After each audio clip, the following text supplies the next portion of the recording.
Bonjour à tous et à toutes. Donc, bienvenue à ce webinaire, donc, comme je le disais, qui va traiter du pilotage et de l'automatisation du bâtiment au travers de tout le projet qui est, qui est consacré au Berry Territoire Innovant.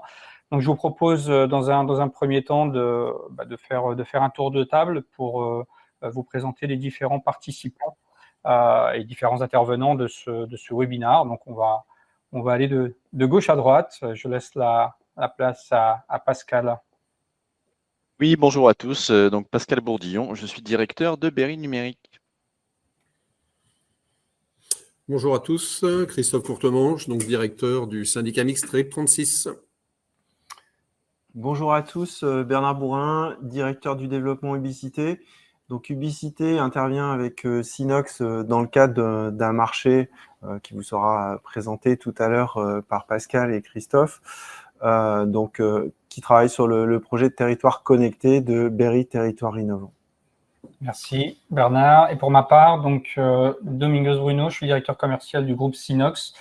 Et nous sommes un peu les hôtes de ce webinaire. Nous sommes ravis de pouvoir compter sur l'ensemble des intervenants, sur votre présence et sur la présentation de tout ce projet qui a désormais plus que bien démarré et dont on va spécifiquement consacrer au bâtiment sur ce webinaire. Donc, je vous propose de démarrer la présentation.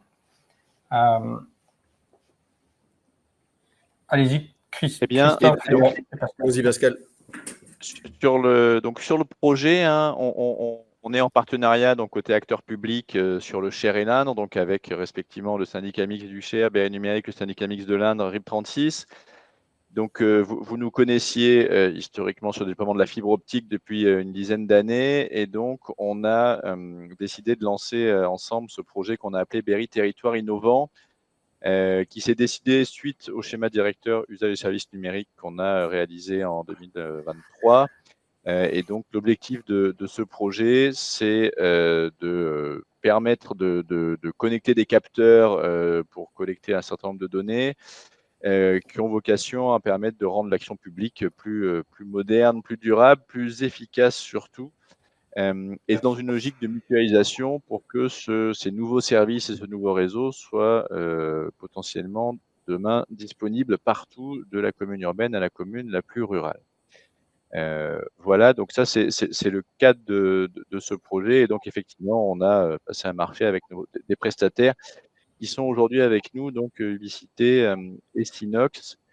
Et l'objectif, c'est surtout qu'on vous explique en quoi ce projet peut venir répondre à des problématiques que vous pourriez avoir en tant qu'acteur public dans la gestion de vos bâtiments, en sachant qu'il est plus large que ça, mais aujourd'hui, on se concentre sur la gestion des bâtiments. On est aussi très actif sur la télérelève de l'eau notamment, et surtout d'autres cas d'usage qui nécessitent d'avoir des capteurs connectés. Bon, juste dire que c'est un projet effectivement qui est en marche, hein, puisque dans le domaine de l'eau, on n'est plus en phase d'étude, on est en phase de déploiement. Donc c'est voilà, c'est un projet qui est réellement parti opérationnel aujourd'hui. Tout à fait. Parfait. Je vous propose de revenir un peu sur le contexte du projet pour en voir un peu la genèse et l'état d'avancement. Donc c'est un projet qui a été effectivement lancé en termes de commande publique en janvier 2024, donc sur un marché global qui à la fois nous permet d'adresser tous les sujets de la thématique, donc à la fois l'achat de capteurs pour les acteurs qui le souhaitent, le déploiement, l'exploitation, la maintenance d'un réseau, donc sur une technologie qui s'appelle le LoRa, mais peu importe, un réseau qui peut permettre d'aller connecter des capteurs qui sont eux pas connectés à l'énergie, donc des capteurs sur pile qui tiennent longtemps, et puis donc la plateforme de données qui permet de gérer tout ça. On a attribué ce projet à été 2024, donc à un groupement porté par Ubicité, et donc comme le disait Christophe, on est maintenant vraiment dans l'opérationnel. On a déjà une trentaine de passerelles LoRa déployées qui fonctionnent. On a plus de 2000 capteurs qui remontent déjà, donc essentiellement des compteurs d'eau. Et on a surtout une grosse vingtaine d'adhérents à ce projet parmi les collectivités de l'Indre et du Cher, que ce soit des communes, des syndicats d'eau, des communautés de communes, D'ailleurs, je pense que certains des participants font partie de nos adhérents de la première heure, entre guillemets, donc de ce début de projet. Et donc, on est sur un projet qui est parti pour durer, hein, puisqu'on a attribué un marché pour 10 ans. Donc ce réseau LoRa, c'est un changement de contexte qui est majeur et qui est pérenne. Et donc, le périmètre du projet, hein, c'est bien. Donc, aujourd'hui, voilà, on a une trentaine de passerelles qui doivent couvrir à peu près une trentaine de communes. L'objectif, c'est bien à terme et d'aller couvrir 100% de nos départements, sachant qu'on ne déploie le réseau que là où on a au moins un premier client qui se manifeste.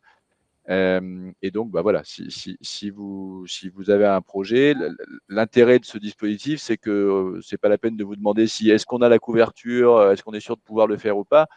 Si vous avez un projet, la couverture, on la mettra en place pour que ça devienne possible. C'est l'intérêt d'avoir un réseau souverain des acteurs publics et pas de dépendre d'un acteur privé qui maîtrise sa couverture, comme sur le réseau mobile, par exemple. Voilà, donc ce qui est important de retenir, c'est qu'on est aujourd'hui en plein dans l'opérationnel, qu'on a encore plein de choses à mettre en place, mais qu'en tout cas, on peut dès à présent venir vous voir, étudier votre problématique et vous proposer de mettre en œuvre une solution pour y répondre. Et Merci beaucoup, Pascal. Les Très bien. détails peuvent être à ce stade.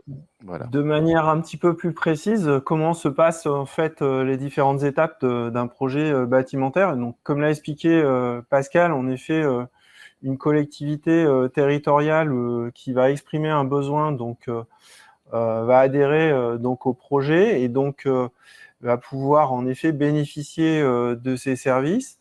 Alors, il y a deux solutions. C'est soit on est sur un territoire où déjà le réseau, comme l'a expliqué Pascal, dans le cadre de la télérelève de l'eau, aura déjà été déployé. Et dans ce cas-là, on va pouvoir bénéficier d'ores et déjà finalement de ce réseau disponible. Mais il est également prévu que dès lors qu'il y a une demande qui soit faite, que le réseau soit déployé pour répondre à ces besoins bâtimentaires.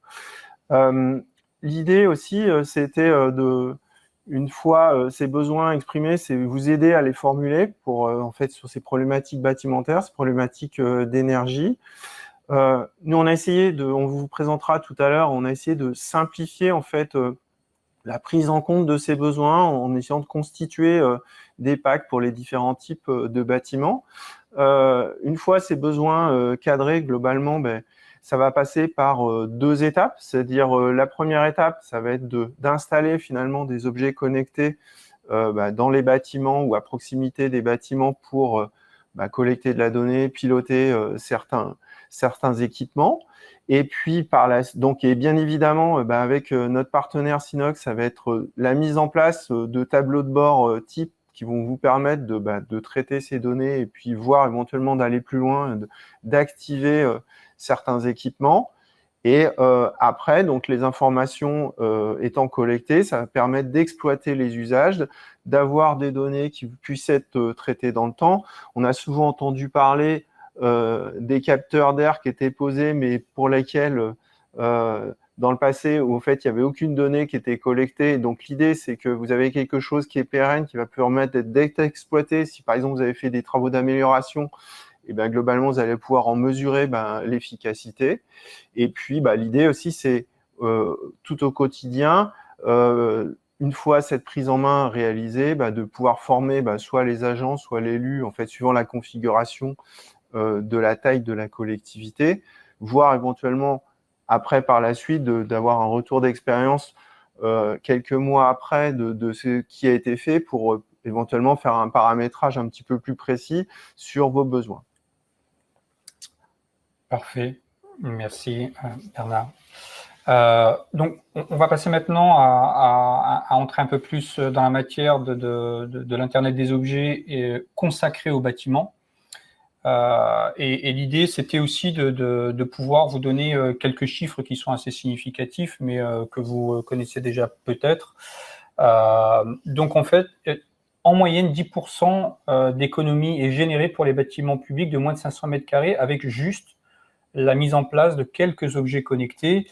Et alors, bien évidemment, ce n'est pas le fait d'installer des objets connectés qui vont générer cette économie, c'est juste le fait de savoir comment se comporte la consommation d'énergie à l'intérieur du bâtiment avec quelques objets très simples et qui permettent de mettre en lumière immédiatement des poches d'économie qui apparaissent évidentes avec des consommations hors occupation des bâtiments ou des problématiques de fuite quand on parle de l'eau.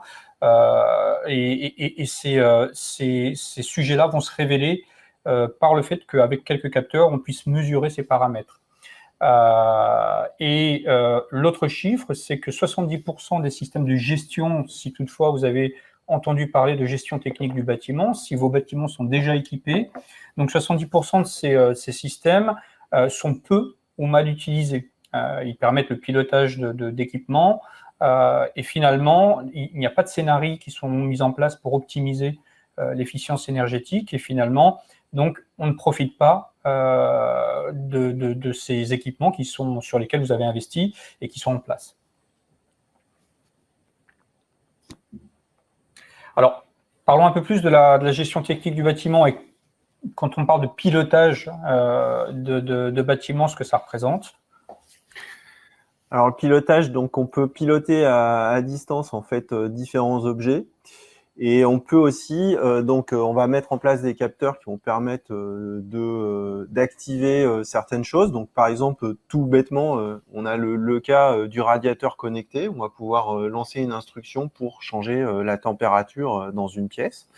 Et puis, il y a également une deuxième chose aussi, c'est on peut aussi s'interfacer quand vous avez des différents systèmes de gestion existants, s'interfacer avec un automate.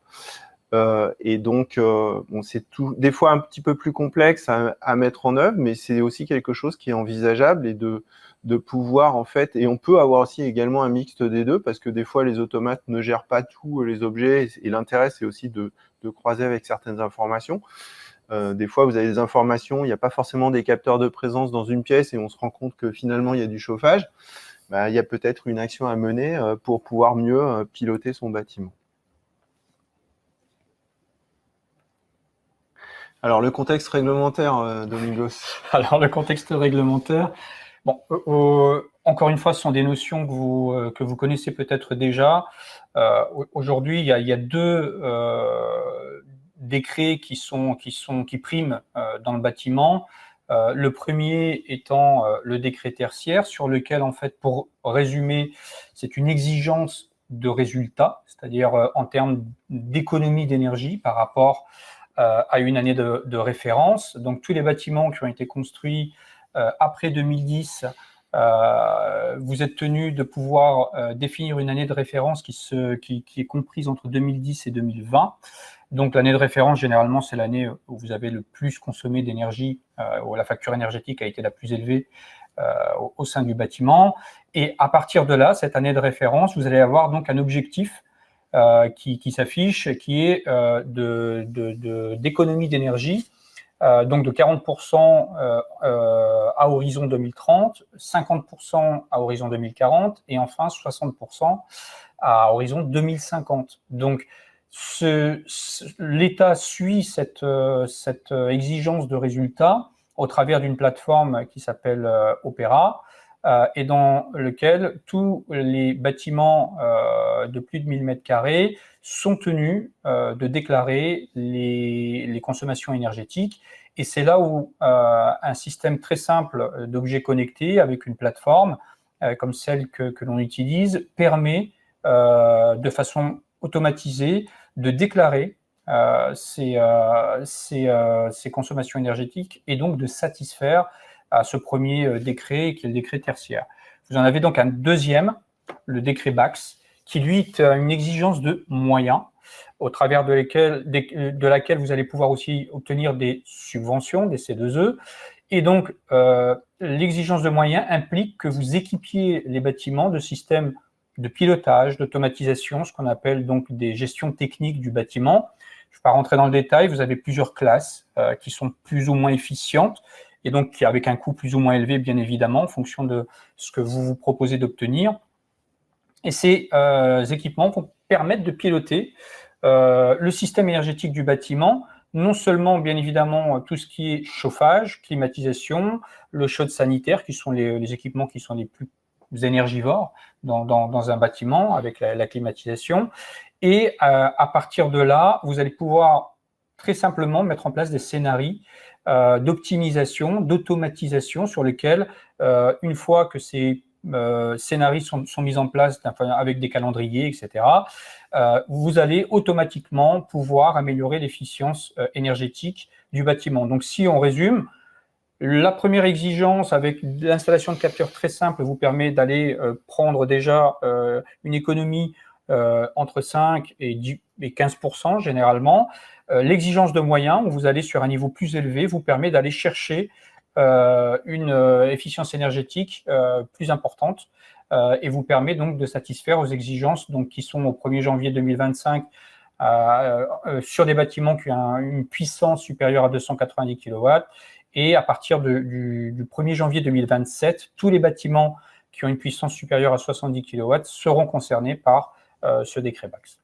Ce qu'on peut peut-être retenir, c'est que ça ne concerne pas tous les bâtiments ni toutes les collectivités, mais derrière, ce qu'il faut en garder en l'esprit, c'est que une gestion vertueuse de son énergie, alors même si peut-être le décret tertiaire, donc déjà qui est limité que sur les bâtiments tertiaires, hein, et donc ça ne veut pas dire qu'il ne faut pas faire des économies sur les bâtiments qui ne sont pas tertiaires. Et puis le décret BACS, donc assez exigeant, mais ça montre cette tendance à vouloir travailler sur les économies d'énergie et une gestion vertueuse de son énergie. Donc, ça n'empêche pas d'avoir des systèmes vertueux de l'énergie sur des bâtiments de plus petite taille, et on le verra tout à l'heure aussi également pour une petite commune rurale, c'est tout à fait envisageable, au-delà de ces exigences réglementaires, de pouvoir faire des économies d'énergie au quotidien. Absolument. Donc, on peut peut-être parler aussi du contexte de la qualité de l'air ? Absolument. Alors, le contexte de la réglementation concernant la qualité d'air intérieur, vous l'avez tous vécu, malheureusement, surtout à la période de la pandémie de Covid. Finalement, il y avait une obligation d'équiper notamment les écoles maternelles, élémentaires, les crèches, donc tous les établissements de ce type avec un appareil permettant dans les salles de classe, dans les salles communes, de pouvoir mesurer la qualité d'air intérieur. Donc, cette obligation-là s'est étendue progressivement aux enseignements, aux établissements du second degré. Et aujourd'hui, peu à peu, on arrive aujourd'hui à une obligation, y compris sur les établissements de santé de type EHPAD, les établissements médico-sociaux ou tous les établissements accueillant du public. Donc, in fine, vous devez satisfaire à cette réglementation-là. Et satisfaire à cette réglementation, ça se fait de façon très simple. Puisque aujourd'hui, avec un capteur dans une partie commune, dans une salle de classe, pour prendre ces exemples, il est très simple de pouvoir remonter et de mesurer la qualité d'air intérieur, donc le niveau de CO2 dans une classe, et de pouvoir immédiatement agir, être alerté en fonction des particules et de la teneur en particules dans l'air ambiant, et de pouvoir donc déclencher soit un flux d'air, donc la ventilation, pour pouvoir renouveler l'air, soit de pouvoir prendre des mesures, quelles que soient, même si c'est juste ouvrir les fenêtres, histoire que les... C'est très pragmatique. Exactement, voilà. C'est absolument très pragmatique. Il n'y a pas de choses très compliquées à mettre en place pour pouvoir satisfaire à cette réglementation. Et le simple fait de mettre un capteur permet déjà aujourd'hui de remonter de façon automatique et d'être alerté de façon automatique si la saturation de l'air se fait. Ok, donc ça va concerner en fait les problématiques de gestion des bâtiments vont bien évidemment dépendre des compétences de la collectivité, donc suivant que ce soit une mairie, une EPCI, voire les besoins du département. Donc on peut étendre aussi cela aussi dans les établissements de santé. Donc, on s'intéressera tout à l'heure un petit peu donc à la problématique de la mairie, du centre technique municipal, des problématiques qu'on va trouver aussi également dans les gymnases, Il y a des éléments aussi consommateurs énormément, donc ce sont les piscines, donc après toute la partie sportive, bien évidemment. La partie éducation est aussi également sensible aussi, parce que c'est la qualité qu'on peut montrer aussi du vécu dans les établissements scolaires, que ce soit qui démarre de la petite enfance au niveau des crèches, et puis école primaire, élémentaire, et puis quand on arrive en effet sur les compétences départementales au niveau des collèges. Également, sur la santé, on peut trouver cela aussi dans les établissements EHPAD, maisons de retraite et puis centres de santé municipaux, sur lesquels on peut travailler également. C'est généralement aussi, pour répondre à tout à l'heure aussi, une meilleure gestion de la qualité de l'air aussi, c'est généralement lié aussi à une meilleure gestion des dépenses énergétiques. Si l'air n'est pas renouvelé, si la ventilation fonctionne correctement, et donc on va pouvoir croiser tous ces types d'informations. Absolument, et je propose de prendre la question tout de suite au vol de Jean-Claude, qui nous demande concrètement combien de temps ça prend entre le moment où on dit OK et l'installation dans les bâtiments. Donc on vient de voir qu'il y a plusieurs typologies de bâtiments. Donc effectivement, il y a peut-être des différences ou des distinctions à faire en fonction de la typologie de bâtiment. Mais ouais. Alors la première chose, en effet, c'est qu'il y a adhésion donc au projet. Pascal et Christophe pourront préciser ça de manière plus précise. Mais donc il y a l'adhésion à ce projet. Et puis après, une fois que cette adhésion est réalisée, je pense qu'on peut compter un délai de 3 mois, tout compris. Ça va dépendre aussi. Ça peut être raccourci si, par exemple, le réseau est déjà disponible sur la zone. En effet, je pense qu'on peut gagner au moins un mois dans la mise en œuvre de la mise en place des capteurs et du paramétrage de la plateforme. Bien évidemment, en ayant eu cet échange de savoir ce que vous voulez mesurer et des actions qu'on veut mettre en œuvre en termes de pilotage ou d'alerting. Voilà. Est-ce que Pascal, Christophe, vous souhaitez ajouter quelque chose par rapport à ça? Non, ce sera sur les diapos à venir. Très bien, allons-y alors. Alors, donc on va les différentes étapes dans la manière dont on va travailler un projet, en effet, sur la gestion bâtimentaire.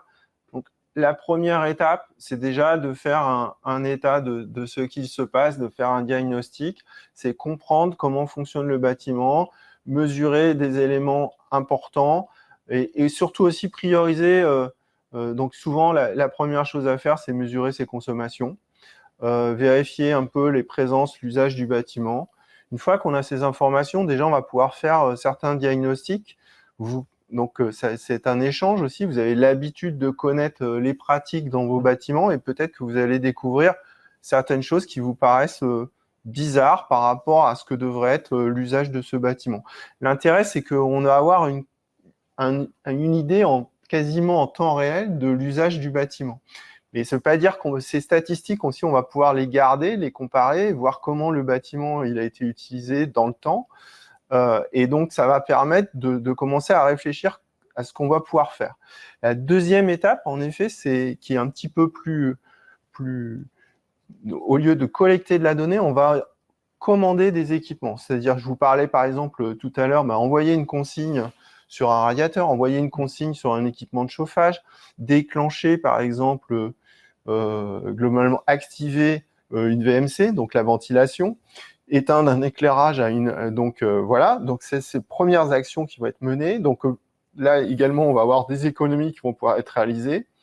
Et après l'étape 3, donc ça va être aussi en fonction de différents critères, on va pouvoir lancer et programmer des scénarios. C'est-à-dire qu'on va pouvoir croiser, l'intérêt, c'est qu'on va pouvoir croiser d'informations diverses de capteurs.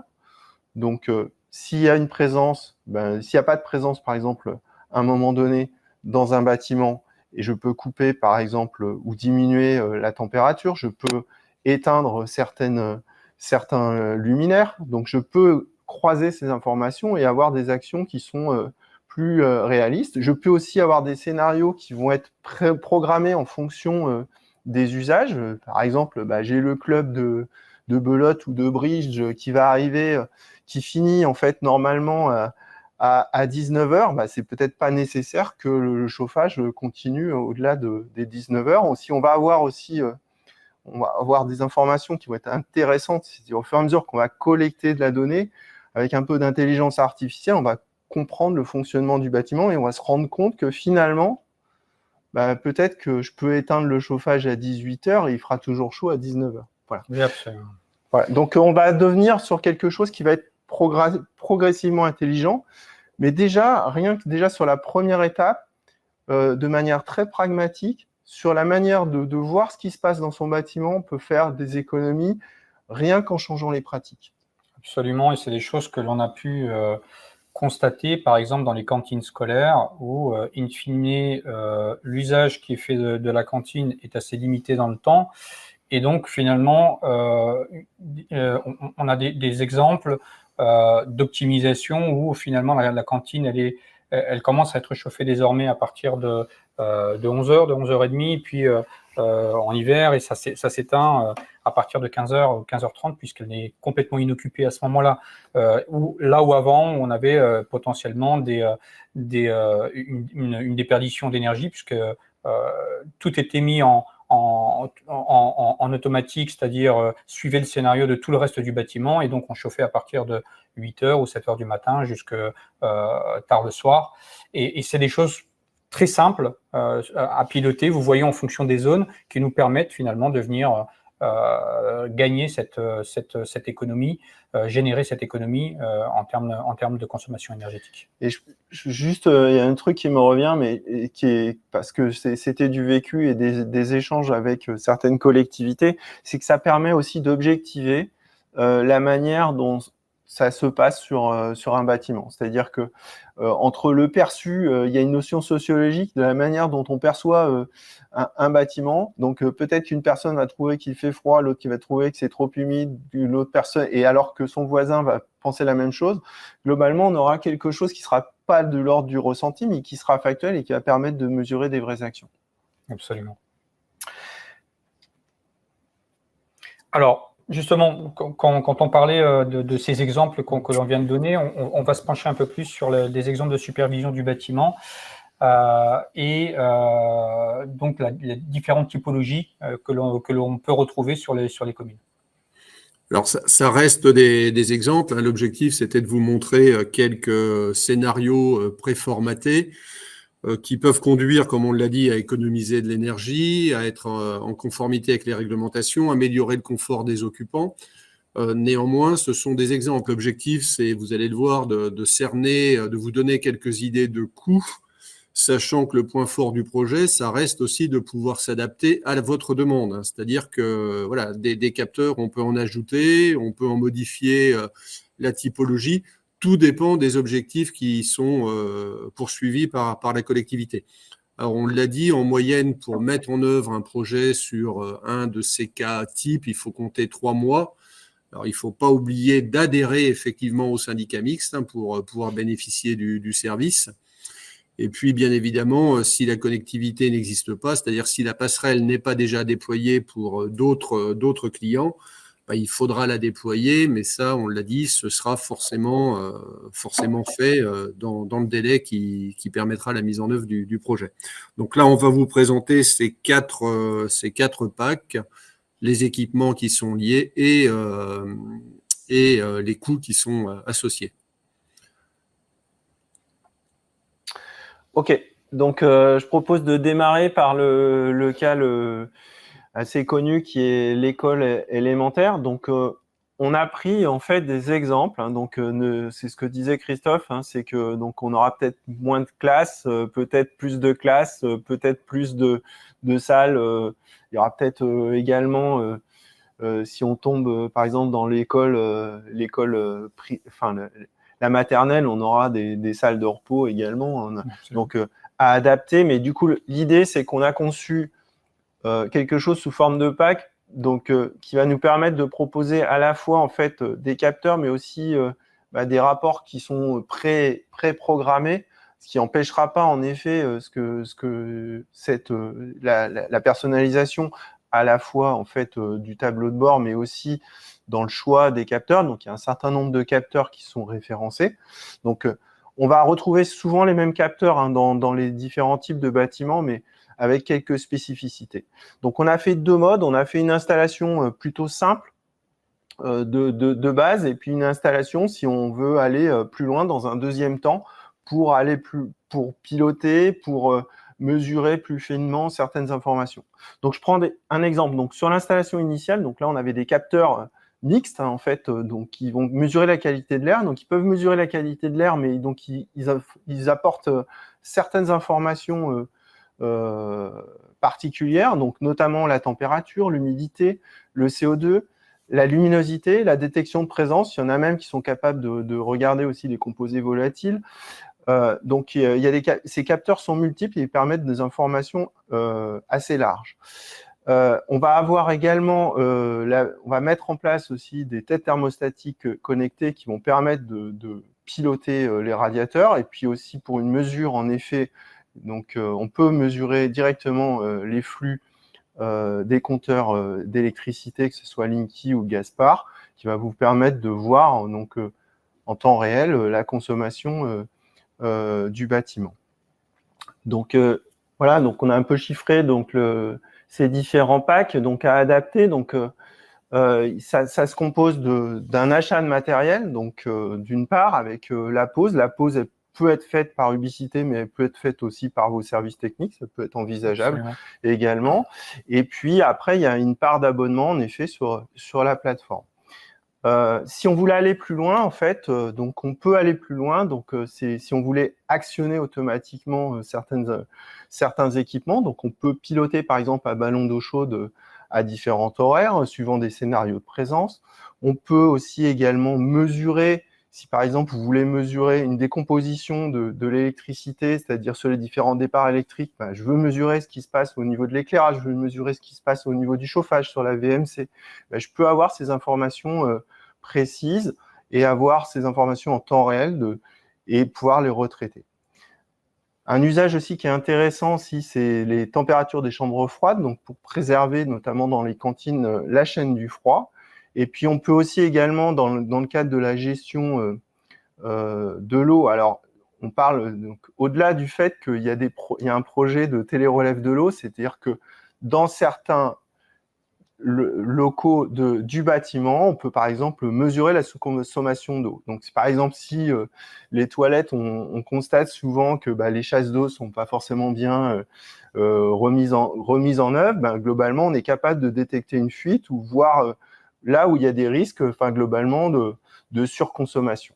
On peut mettre ça aussi également dans les douches, dans d'autres types de bâtiments. Alors, on a pas mal de questions. Peut-être que c'est le moment de...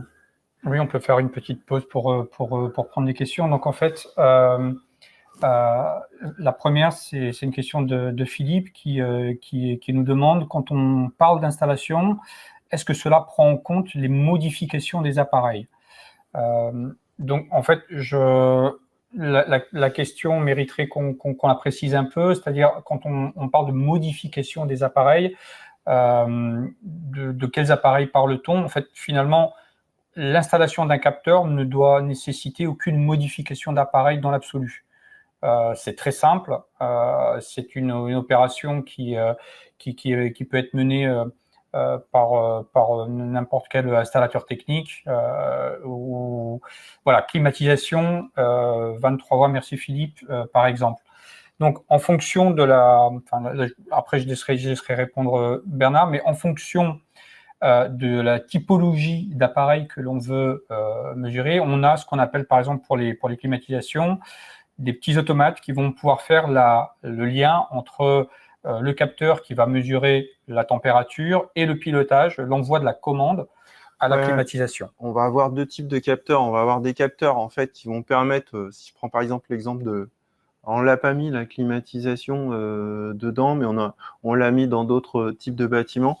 Donc il y en a un premier qui va être capable par mesurer la dépression faite globalement pour vérifier si la climatisation est fonctionnelle. Oui. Et après il y a différents niveaux de capteurs. Donc de manière simple, c'est j'active pas, c'est plutôt le on-off. Donc là, on a des capteurs actionneurs qui permettent d'activer globalement un objet, voire un appareil. Et après, en effet, il y a la possibilité de s'interfacer avec des contacts secs. Enfin, là, et après, il faut regarder spécifiquement sur le modèle parce que le champ des possibles est important. Donc, par contre, on peut envoyer des commandes s'il y a des interfaces de connectivité. Une fois que ça, c'est fait, globalement, la plateforme elle va vous permettre globalement de lancer ces commandes. Ces actions. Après, alors, d'autres questions. Est-ce qu'il faut obligatoirement un compteur Linky pour suivre la consommation d'électricité? Pas forcément. Donc, il y a des endroits, il n'y a pas des compteurs Linky. Alors, on a mis Linky, mais donc il y a la possibilité aussi d'avoir des interfaces sur les compteurs existants pour remonter les informations d'électricité.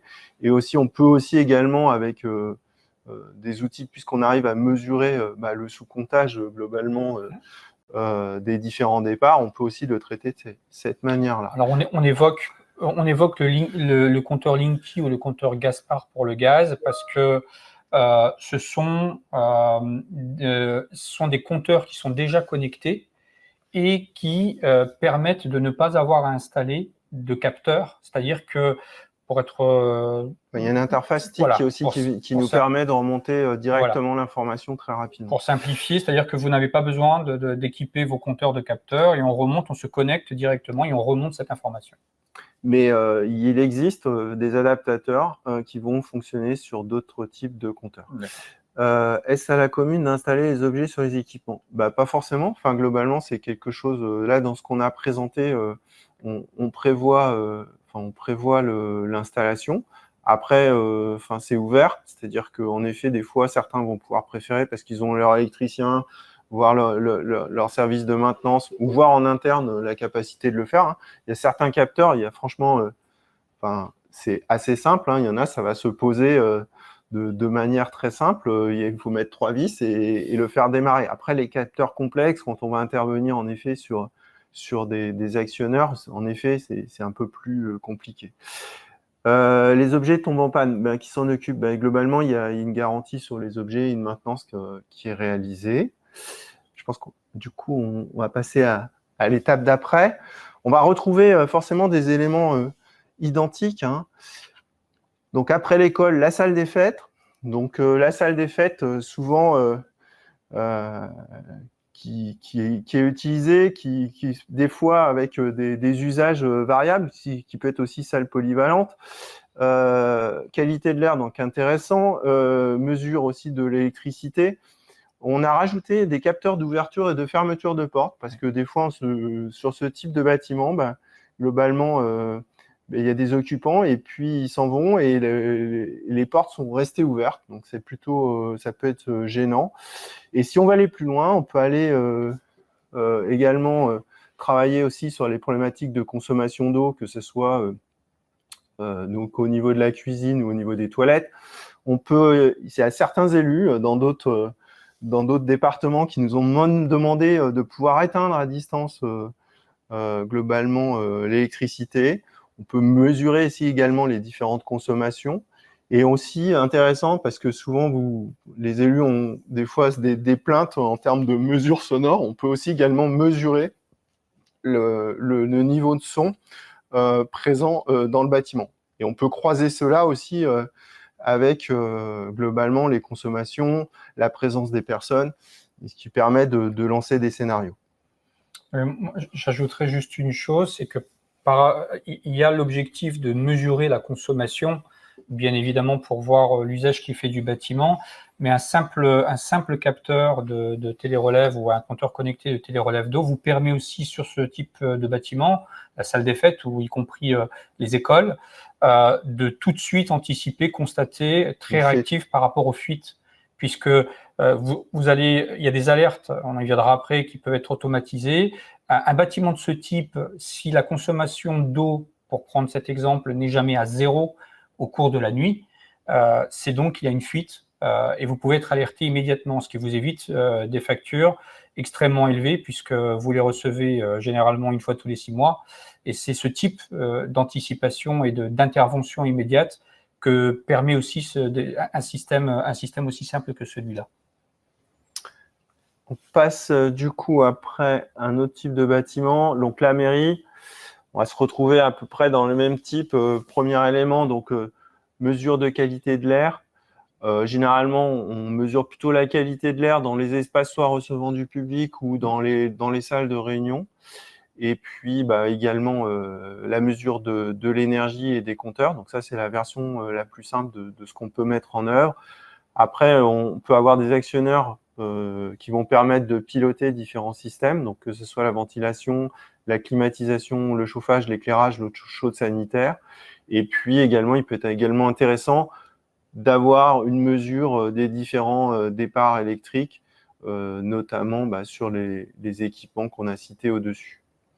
Alors pour répondre à chaque fois aux questions des coûts, des abonnements, donc il y a pas de cours d'études. Par contre, vous voyez, l'idée a été de simplifier. Il y a un grand travail a été fait par le Berry numérique pour simplifier la mise à disposition de packs qui sont standardisés, qui vous donnent une idée très précise de quels sont les coûts tant d'achat du matériel et d'installation que de l'abonnement annuel que cela implique ensuite pour le fonctionnement et la continuité de service de ces installations-là. À ce sujet, est-ce que Pascal ou Christophe voulaient intervenir ? Oui, non, mais peut-être effectivement pour entre guillemets rassurer les collectivités. L'idée, c'est bien de les accompagner dans la mise en œuvre. Donc, il y a forcément un rendez-vous d'expression du besoin, de visite des bâtiments et d'analyse de quel est le besoin et comment on pourrait y répondre. Suite à ça, il y a une proposition commerciale qui vous dit, vu ce qu'on a compris de votre besoin, voilà ce qu'on vous propose de mettre en place comme capteur et comme outil, avec peut-être un premier niveau pour répondre à tel objectif, peut-être un deuxième niveau qui peut être un peu plus cher ou impactant en deuxième objectif. Et il y a bien l'installation des capteurs dans la logique d'achat. Nous, aujourd'hui, on a vraiment un marché qui est capable de faire du clé en main, donc avec études, fournitures, pose des capteurs. On a aussi une certaine souplesse où certaines collectivités pourraient avoir envie d'acheter eux-mêmes leurs capteurs et de les gérer. Ouais. Et donc, voudraient juste pouvoir utiliser, entre guillemets, notre réseau pour monter les données et ou la plateforme pour les voir. Mais il y a bien, je dirais, l'offre, entre guillemets, de base, notamment pour les petites collectivités. C'est un peu une offre clé en main qui va donc jusqu'à la mise en adéquation de la proposition avec le besoin, l'installation et la supervision du capteur. Donc pour préciser ce que disait Bernard tout à l'heure, donc il y a la partie garantie, ensuite il y a la partie supervision. Ça veut dire qu'effectivement, le capteur appartient à la collectivité. Donc si le capteur grille au bout de 3 ans en période de garantie, ce sera bien la collectivité de le racheter. Par contre, si à un moment donné, il ne se connecte plus et qu'on ne sait pas trop pourquoi il ne se connecte pas, ça, c'est chez nous, en termes de supervision, de regarder pourquoi il ne marche plus. Est-ce que c'est un problème du réseau qui à un endroit ou à un autre ne marche plus? Ou est-ce que c'est un problème qu'il a été déplacé ou cassé ou qu'on a enlevé la pile ou que sais-je? Donc il y a ce sujet de supervision qui est bien chez nous dans la prestation d'abonnement annuel. Voilà. Et donc oui, pour compléter, il y a vraiment ce niveau de souplesse. L'idée, c'était pour faire toucher un petit peu de plus près de ce qu'on pouvait faire. Forcément, les quantités peuvent changer. Il peut avoir des spécificités. Donc là, en effet, ce sera du particulier, mais suivant le contexte et surtout aussi vos priorités. C'est-à-dire que si l'enjeu, c'est plutôt de mesurer la sécurité du bâtiment, on ira peut-être plutôt sur des capteurs d'ouverture. Si vous avez des problèmes d'énergie avec des factures importantes, on va plutôt travailler sur un sujet en particulier. Donc, ça peut s'adapter. Quand on va commencer à piloter, à faire des interfaces avec des systèmes existants, donc en effet, le rendez-vous, il est indispensable et il sera aussi nécessaire d'avoir un échange avec votre énergéticien, votre chauffagiste, toutes ces choses-là.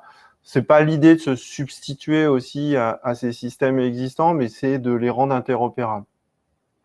Je vais en profiter pour répondre de suite à la question de Christine qui nous demande où les données sont-elles hébergées. Est-ce qu'elles sont en France? Alors oui, absolument. C'est un data center qui est souverain et qui est basé à Marseille, à La Ciotat, et qui présente aussi, alors je ne vais pas rentrer dans le détail, des garanties de sécurité qui sont extrêmement élevées. Donc, on répond aux caractéristiques de l'ANSSI là-dessus, qui est l'organisme qui régule toute la problématique de la cybersécurité, du RGPD. Donc, soyez assurés que les données sont hébergées, redondées, c'est-à-dire qu'elles sont stockées et sauvegardées tous les jours, ce qui fait que même s'il devait avoir une problématique au niveau du data center, la donnée est conservée. Et c'est important pour certains cas d'usage, puisque des données historiques permettent aussi ensuite d'avoir des scénarios de comportement en fonction de certaines périodes, ce qui vous permet aussi de pouvoir calquer ou adapter des scénarios qui permettent de mieux accompagner l'usage du bâtiment qui est fait en fonction de la période. Si je peux me permettre, je vais compléter ces éléments-là parce que c'est une notion de souveraineté qui est importante et je pense qui vous est chère. Déjà, Ubicité comme Synox, on n'est pas propriétaire de vos données. Enfin, globalement, c'est les collectivités qui sont propriétaires de leurs données et grâce à ce que fait RIP36 et Berry Numérique. Donc ça, c'est vraiment, vraiment très, très important à ce sujet-là. Donc, soyez... et puis, deuxième sujet, c'est que le réseau par lequel transitent, en effet, ces données, en fait, c'est un réseau privé, un réseau qui est sur Internet, c'est un réseau qui a été constitué pour le compte, en fait, des deux syndicats numériques qui vous est mis à disposition.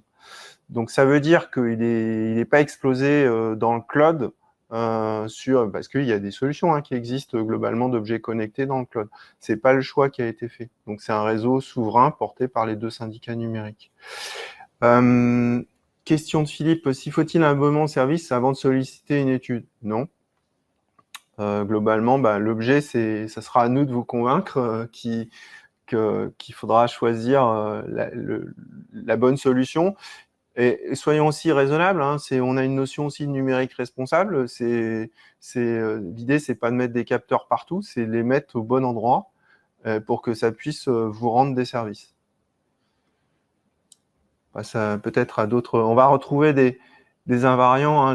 Le gymnase, donc également, notamment avec ces problématiques d'ouverture, capteur d'air, souvent les problématiques d'ouverture. Et puis, si on va aller un petit peu plus loin, ce qui va être un petit peu différent, on peut avoir les problématiques de consommation d'eau. Donc, ça, c'est sûr, avec les douches, c'est important, l'eau chaude. Les sous-comptages, parce que c'est aussi des endroits où l'énergie peut être importante. La VMC, et puis peut-être le nouveau capteur que l'on peut mettre en place, c'est un capteur qui va mesurer les risques de légionellose. Donc là, il y a quand même, c'est intéressant pour un élu parce que ça lui permet de prévenir ces risques. Donc globalement, on va mesurer les températures en entrée et en sortie et qui vont permettre de regarder s'il se passe, il y a un risque sur la gestion de l'eau chaude. Alors bien évidemment, on va mettre en place des réseaux de capteurs, des outils qui vont permettre de traiter les données, mais il y a un autre élément, Domingo, c'est que l'info tue l'info, et souvent, ce qui est intéressant, c'est d'avoir juste les infos qui sont nécessaires quand il y a un problème. Absolument. Merci, Werner. En fait, là-dessus, il faut bien comprendre ce qui nous a paru essentiel au travers de ce qu'on a voulu vous mettre à disposition, c'est que vous n'allez pas passer, ni vous, ni quelque agent que ce soit, des heures devant un écran pour être en train de surveiller les courbes de température ou autres. Et donc, effectivement, la plateforme inclut un module d'alerte. Le module d'alerte, il va pouvoir servir à vous alerter sur un paramètre que l'on va mettre en place. Donc, il y a des paramètres qui sont déjà standards. Quand on parle de la qualité d'air, c'est au-delà de 1500 particules par million, donc ppm, pour le CO2, et automatiquement, une alerte, dès que ce seuil est franchi, une alerte est déclenchée et est envoyée à la personne de votre choix. Donc ça fait partie de la configuration qui se fait au début du projet, où on détermine qui, en fonction de la typologie d'alerte, doit recevoir cette alerte. Si jamais c'est une alerte de fuite d'eau, on peut immédiatement envoyer par email une alerte à un agent technique qui va pouvoir aller vérifier si un robinet est resté ouvert ou si effectivement il s'agit bien d'une fuite d'eau et donc couper le compteur. Donc ces alertes permettent d'être très pragmatiques, d'être très fonctionnelles et de s'adresser directement aux agents de terrain qui doivent intervenir, qui pour une problématique d'électricité dans une salle des fêtes, le courant est resté allumé, les lumières sont restées allumées, un robinet d'eau est resté ouvert. Donc, véritablement, c'est quelque chose de très simple en termes de fonctionnement et qui vous permet de tout de suite à recevoir l'alerte en temps réel et de pouvoir déclencher une intervention dès que c'est nécessaire. Pour résumer, du coup, on a la possibilité, d'une part, d'avoir des automatisations en fonction de calendrier, de plage horaire, et puis aussi d'avoir des alertes suivant les différentes briques métiers qu'on va pouvoir mesurer. Donc, je prends un exemple. Globalement, en fonction d'un planning d'occupation, on peut déclencher la clim, la VMC ou l'éclairage. La même chose sur l'eau. Et puis, ce que disait tout à l'heure Domingos, la possibilité de lancer des alertes suivant différents critères. Donc, on peut activer des ventilations, on peut, suivant des niveaux de seuil, suivant des niveaux de présence. La même chose également sur l'éclairage. Et donc, ça nous permet globalement de vous simplifier les choses au quotidien. Donc, l'idée, c'est aussi dans cette phase de captation des besoins, comme on parlait tout à l'heure. Donc, d'une part, il y a la mise en œuvre des remontées de données. Et puis après, la deuxième étape, c'est en effet de bien paramétrer ça, de ce que vous avez besoin au quotidien, de façon d'une part, à éviter les faux positifs. Donc, c'est surtout vous envoyer une information quand on juge qu'elle est importante, et puis vous pouvoir prévenir, et puis voir, c'est des services qu'on va pouvoir fournir et qui va rendre plus de services aux administrés. C'est-à-dire que intervenir au bon moment et pas intervenir systématiquement alors qu'il ne se passe rien. Donc, il y a un bon paramétrage des seuils à donner. Donc, on a l'habitude de faire ça de façon à ce que ça puisse être efficace. Alors, du coup, on va prendre quelques exemples sur la commune de Plainpied, dans un établissement virtuel, la Clé des Champs. Donc, non, c'est pour montrer des exemples de tableaux de bord qu'on peut réaliser donc sur différents cas d'usage. C'est des tableaux de bord qui vont plutôt collecter de la donnée. Après, on a aussi des tableaux de bord qui permettent aussi d'activer de la donnée. Oui, en fait, in fine, juste pour les tableaux de bord, on vous met à disposition les tableaux de bord de façon à ce qu'ils soient immédiatement opérationnels. Bien évidemment, ensuite, nous sommes en mesure de les adapter si jamais il y a un cas de figure plus spécifique qui vous concerne. Mais ce qu'il faut retenir, c'est que les tableaux de bord ont déjà été pensés pour répondre à ces cas d'usage que vous allez mettre en place et qui vous permettent de remonter la bonne information et donner le bon éclairage à la donnée. Donc, vous n'aurez pas à vous préoccuper au départ de la mise en place des tableaux de bord ou de la configuration de ceux-ci, puisqu'ils viennent déjà paramétrés par rapport au cas d'usage qu'ils concernent. Peut-être que Pascal, il peut nous préciser un peu le contexte de ce cas. Oui, tout à fait. Alors en fait, c'est pas une école virtuelle, parce que c'est bien des écoles, l'ensemble des écoles de Plainpied. Il se trouve que c'est la commune où j'habite et c'est les écoles où mes enfants sont allés. Donc les bâtiments existent. On est en fait en cours aujourd'hui de discussion avec la commune pour savoir exactement quoi faire, quoi équiper. Mais c'est un bon exemple, c'est-à-dire qu'on a deux bâtiments. avec respectivement 4 salles de classe, un qui a été rénové récemment, qui est l'école élémentaire, un qui est plus ancien. On a en fait, il y a différents problèmes identifiés. Donc, la question on est en train de finaliser l'étude là pour regarder comment traiter les problèmes. Parmi les problèmes identifiés, il y a le fait qu'aujourd'hui, on ne surveille pas la qualité de l'air dans l'école maternelle et il n'y a pas de VMC performante. Alors que sur l'école élémentaire qui a été rénovée, il y a une centrale de traitement de l'air qui est réputée performante, même si on ne surveille pas non plus la qualité de l'air. On a un sujet de discussion un peu récurrente avec les agents sur la partie cantine qui serait ou qui est à la fois trop chaud, pas assez ventilé, trop bruyant, mais avec assez peu finalement de données objectives. On a une anomalie sur les factures d'électricité sur le code élémentaire qui montre que la facture d'électricité est la même au mois d'août, quand manifestement l'école est fermée, qu'au mois de janvier ou février. Donc on se demande ce qu'ils consomment quand même sur ces périodes-là. Et puis on a 2 vieilles chaudières gaz, une par établissement, dont on n'est pas sûr qu'elles soient très efficaces. Donc voilà un peu les sujets qui constituent le diagnostic, et donc on est en train de regarder avec différents niveaux par rapport au PAC d'investissement et de contraintes d'installation, ce qu'on va réellement faire. Et donc l'idée, c'était à travers d'un cas très concret comme ça, de vous présenter, et je vais rendre la parole à Domingos, sur ce que peuvent être les fameux tableaux de bord, et donc à quoi sert cette application, parce que l'idée étant pas finalement pour la commune, savoir exactement comment marchent les capteurs, où est le réseau, etc. C'est pas ça qui est très important, c'est plus ce que vous allez pouvoir constater sur les tableaux de bord, et surtout quelles sont les alertes qui vont être générées et comptabilisées pour qu'on arrive à identifier les problèmes et donc demain à les traiter. Parce que si on met des capteurs qui montrent qu'il n'y a jamais aucun problème, c'est sans doute soit qu'on n'a pas choisi le bon bâtiment, soit qu'on n'a pas mis les bons capteurs. Mais voilà. Absolument.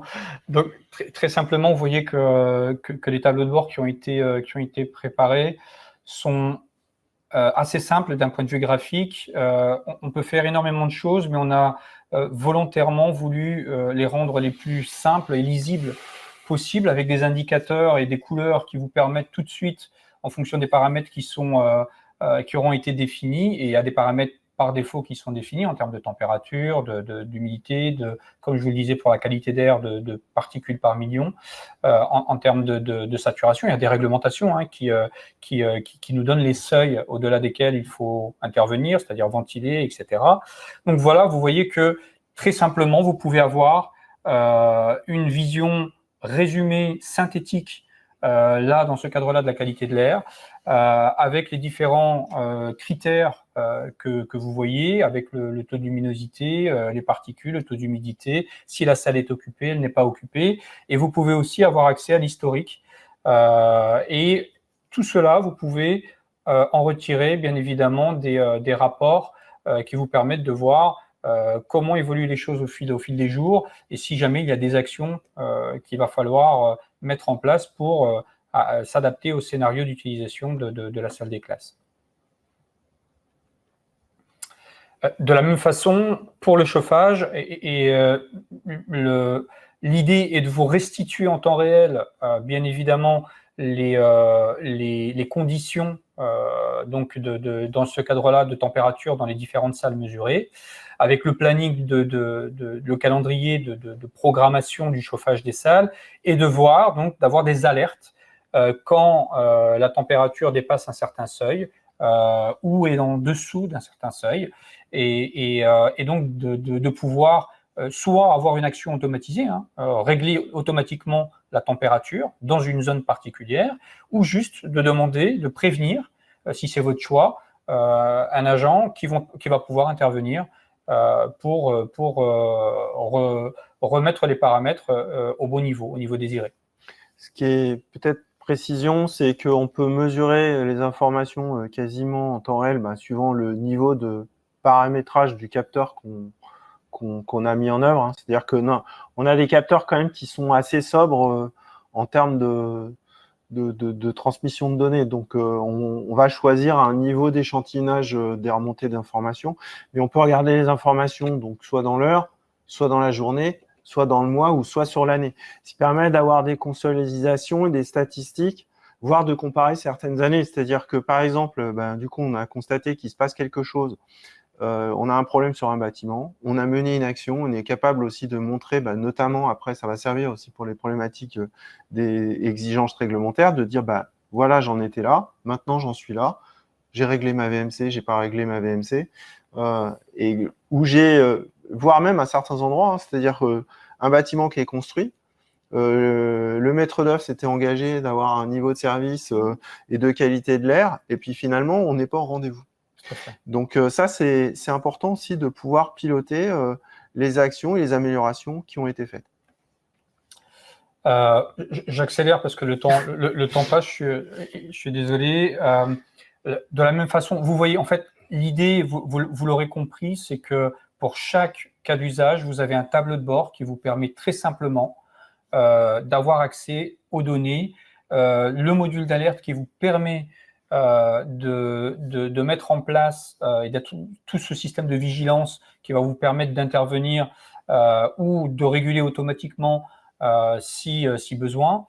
Et en fait, vous avez donc aussi tout l'historique qui vous permet de savoir combien de fois vous êtes passé au-delà d'une température que vous aviez définie, dans quelle typologie de zone, pour voir s'il y a des problématiques un peu plus profondes à résoudre, structurelles ou autres dans le bâtiment. Donc, voilà ce que vous permet finalement de faire ces tableaux de bord.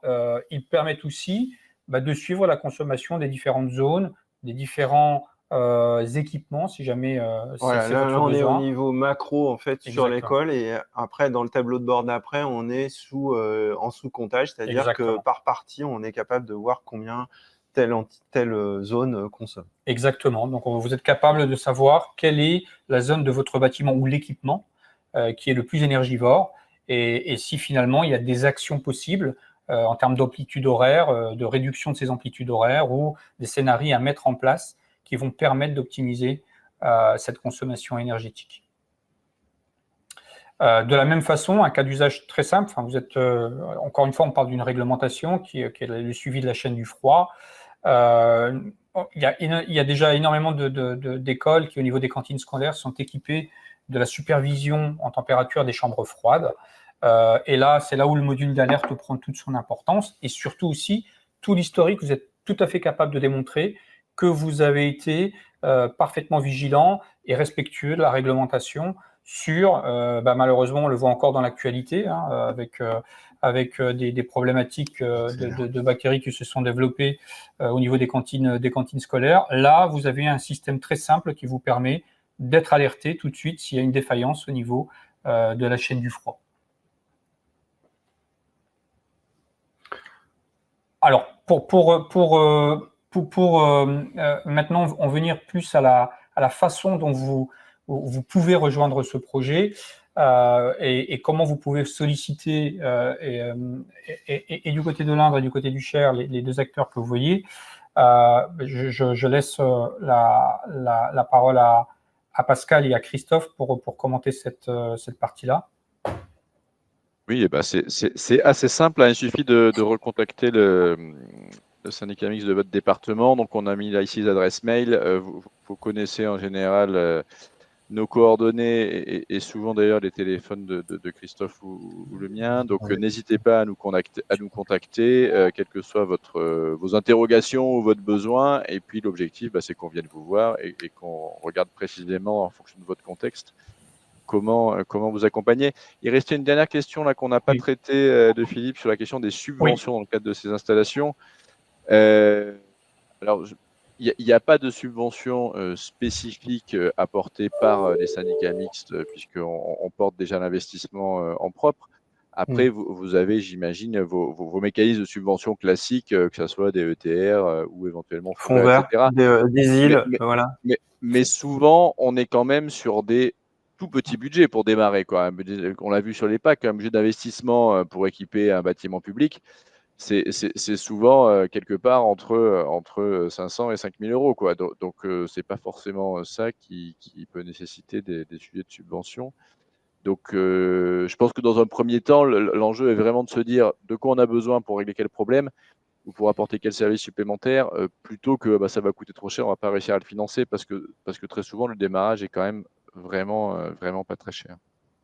Oui, j'ajouterais juste que potentiellement, et ça sera un volet qui méritera d'être peut-être approfondi, c'est, je sais pas, si Philippe faisait allusion au C2E, aux subventions C2E, c'est des choses qui pourront être traitées à part, mais il y a potentiellement, et je parle vraiment conditionnel, des choses qui peuvent être faites de ce côté-là, avec les systèmes, puisque ce système, à partir du moment où il permet l'actionnage, est équivalent, on en parlait dans les décrets BACS et tertiaires, à des GTB de niveau, alors pas de niveau A, mais de niveau B, de niveau C, de niveau D, et potentiellement peut donner lieu à des subventions de l'ordre du C2E. Et après, il faut voir aussi les retours sur investissement qui sont assez courts, généralement plutôt en moyenne de 2 à 3 ans, voire moins, suivant la typologie du bâtiment sur lequel on va travailler.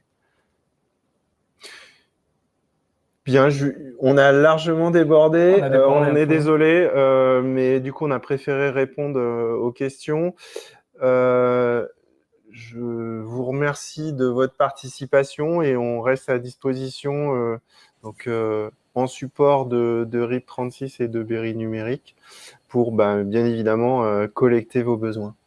Oui, merci beaucoup pour votre temps et pour être resté malgré ces 10 minutes de dépassement. Pascal, Christophe, ce qu'on affiche à l'écran, donc, sont les coordonnées sur lesquelles ils peuvent prendre contact avec vous respectivement. Mais est-ce que, une dernière petite chose, est-ce qu'on envoie, c'est une question que je pose, le contenu de cette présentation à l'ensemble des participants? Je crois que c'est prévu. Oui, c'est prévu. Donc, vous allez recevoir les contenus. Donc, si vous avez des questions qui vous viennent a posteriori, au travers de Christophe, de Pascal et nous-mêmes, on sera ravis de pouvoir y répondre. Merci à tous. Merci encore et une très bonne journée à vous tous. Merci. Merci, au revoir. Merci, au revoir.